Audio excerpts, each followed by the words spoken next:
I think for many of us as believers, the miraculous gets more and more difficult, letdown after letdown, unmet expectation after unmet expectation. And so today I want to talk, how do we keep our belief for miracles in a healthy state? I want to talk on the topic of what it takes to believe.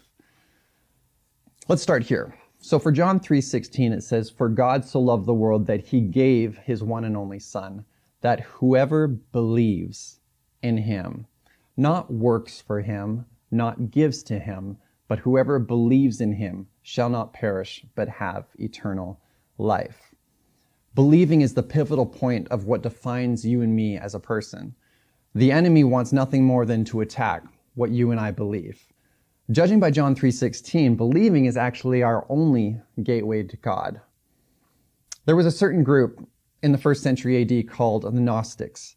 And this is a group that developed the idea of Gnosticism, which essentially meant that the more that you know, then the closer you are to God. So the higher intellect that you have, the closer you are to God, which, well, looking back on it, was a flawed and kind of an insane idea because it ruled out infants having the ability to have eternal life as their intellect hadn't developed yet. It also limited the mentally ill to be able to receive salvation.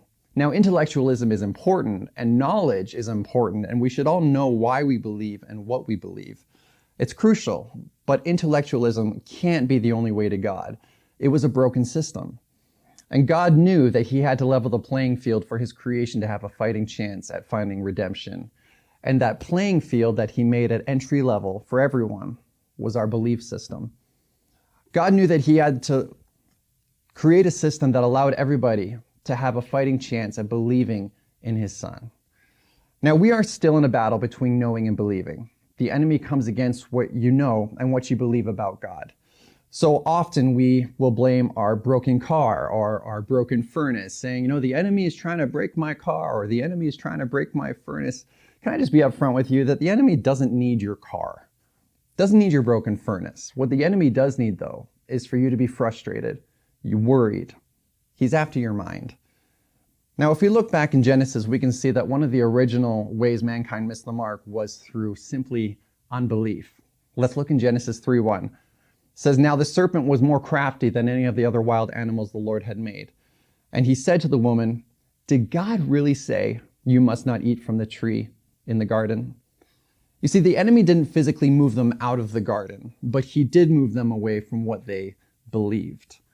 And we have to go from unbelief to belief. And we all must become, especially in this season, like little children and have the childlike faith to dare to believe him. The gospel is designed to give you and I a new belief system to which we can build our mind around.